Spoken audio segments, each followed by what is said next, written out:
Hello everyone.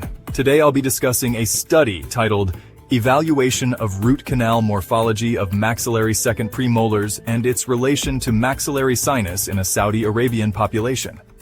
This research delves into the intricate anatomy of root canals in maxillary second premolars, focusing on variations within a Saudi Arabian population and their relationship to the maxillary sinus.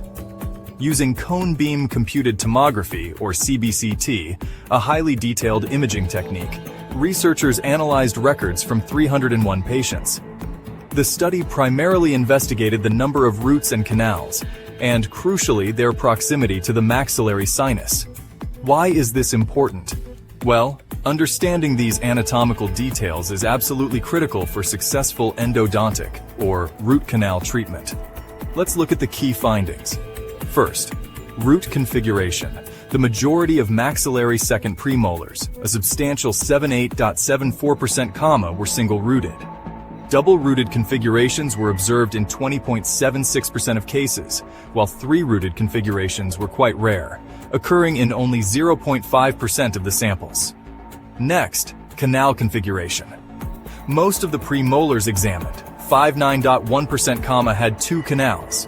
Single canals were found in 40.4% of the teeth, and again, three canals were a rare occurrence, seen in just 0.5% of cases.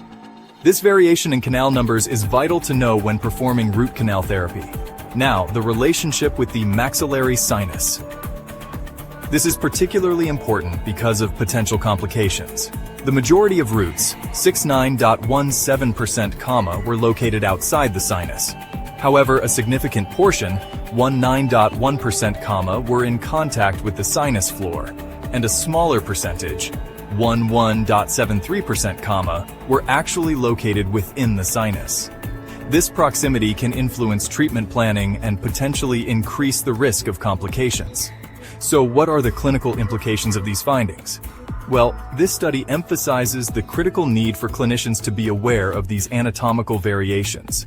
A thorough understanding of root canal anatomy and its spatial relationship to the maxillary sinus is paramount for successful endodontic treatment, especially in populations with diverse anatomical features like the one studied here. This research is significant because it specifically highlights the anatomical variations in root canal morphology within the Saudi Arabian population. It strongly suggests that clinicians should consider these specific variations when planning endodontic procedures to minimize the risk of complications. This personalized approach, informed by a thorough radiographic evaluation, is essential for optimal patient care. In conclusion, this study underscores the necessity for meticulous radiographic evaluation and personalized treatment strategies in endodontics. By understanding the anatomical differences in root canal morphology, we can improve the success rate of endodontic procedures and provide better care for our patients. Thank you.